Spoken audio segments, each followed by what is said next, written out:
What's up guys, this is Tim with Tactics Boardshop, and I'm here to review the Adidas Puig, or is it Puig? I don't know. This shoe's got a cupsole construction, and in the toe box we got the ADITUFF underneath the suede, so when you bust through that you still got another layer of rubber. And then inside the shoe we got the ADIPRENE insole. So when I first tried on the shoe, it felt pretty true to size. I got an extra wide foot, so it did feel a little snug on the sides, but it only took about 2 to 3 sessions to stretch it out and break in the shoe. It was a bit stiff at first, but after it was broken in, it actually got super flexible. The shoe is pretty thin overall, even for a cupsole. This ADIPRENE insole is super thin and it doesn't really do much as far as impact goes. And there's no real extra padding in the heel or anywhere. It's just like a pretty basic cupsole shoe. So I'd recommend this shoe for more tech skaters. If you're gonna jump down stuff, then I'd recommend putting an aftermarket insole in there because it just really doesn't have much impact support.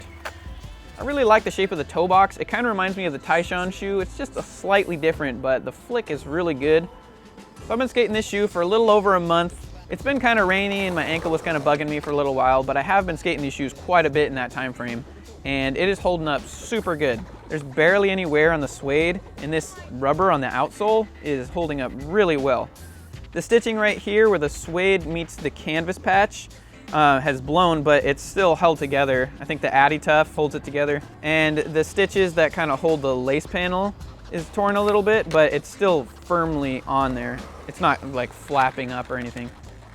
One of the sickest things about the shoe is this internal lace system, so you never break your laces. The one lace I did break was this one up here where the eyelet actually is, but I broke that just recently, so it lasted pretty much a whole month of skating. But I don't necessarily like the laces that come with the shoe.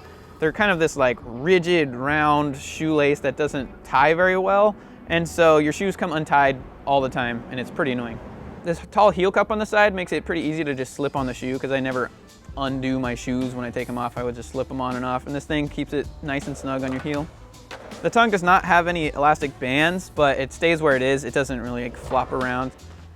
So this is the wear after a month. I'm gonna keep skating them until they're totally trashed, and then I'll give you some more feedback when they're done.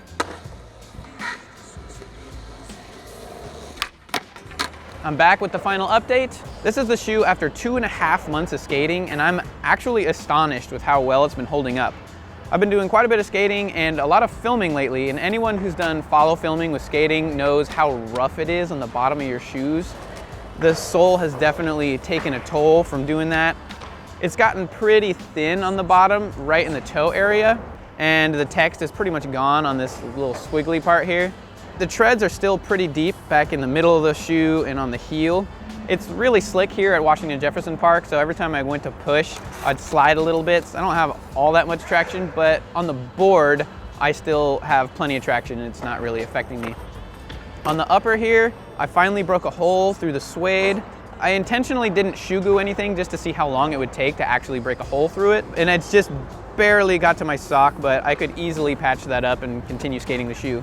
This seam right here, right where the suede meets the canvas, is still holding strong. There is a little hole in the canvas, but there's like some material under there, so I'm not to my sock at all.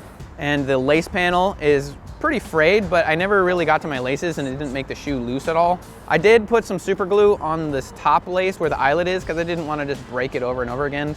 I did wear through the outsole right up here and it's getting to the suede, but it really hasn't worn through the suede. It's kind of amazing how much it's held up. It is a little thin and a little baggy, but it hasn't made the shoe loose.